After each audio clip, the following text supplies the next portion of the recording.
I love being asked to join, so much so that I will say yes to an invitation without knowing exactly what I have agreed to.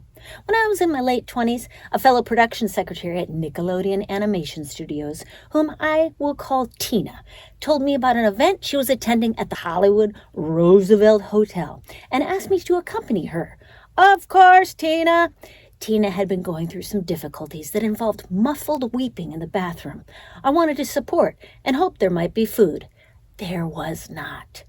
Tina seemed very excited about this whole evening, and when I met her in the 500-seat conference room packed to the gills, it felt like a good way to spend a Tuesday night.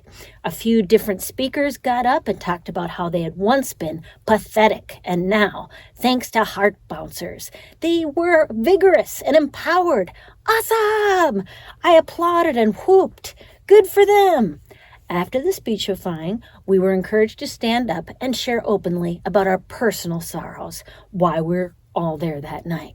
Several people stood, verklempt, detailing varying degrees of failure and tragedy in life. As the event was taking place in Los Angeles, there was no shortage of people available for dramatic public speaking off the cuff. I thought, great! I mean, a little irresponsible because there didn't seem to be any therapeutic professionals available. Well, what the hell? Everybody seemed hyped and happy. Did I stand up and freestyle prose? No, not for lack of desire, but I had already been getting all my monologuing out at open mics and 12-step support groups. And these sad sack recruits seemed like they had never told anyone anything personal, that to them, talking to a big group about private issues was a revelatory breakthrough. I thought I'd be generous and give my time back to the room. After 2 hours of moth workshop-style storytelling and boxes of Kleenex passed, they set us up with a Heart Bouncers rep on our own for what I thought might be an unlicensed free coaching sesh. Are you ready to meet your potential? Yes! Let's sign you up for the weekend workshop. Okay. We take credit cards or cash. Oh, yeah, I don't have any money at all.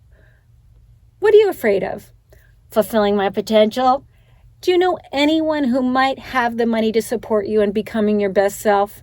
No one at all. I explained to the Heart Bouncers rep that I was already in a cult that forbade me from spending money I didn't have. More on that later. I really wanted to go. I did. Who doesn't want to have guaranteed greatness in life for only $1,500 and a weekend at a Courtyard by Marriott in Glendora? The Heart Bouncers rep didn't want to let me leave. She pleaded with me not to self-sabotage my life like I always do. I felt for her. It's hard to watch someone make mistakes. I told her gently, but sternly, it was not her fault what happened to me once I left this ballroom. I gave her both eyeballs to let her know that she had done her very best to save me from myself. As I tried to get up and grab my purse to leave, my pal Tina joined in, encouraging me to sign up. I believe she got a rebate if one of her marks hit. And so I did what I did when escaping many relationships at the time. I got up abruptly and wordlessly ran away.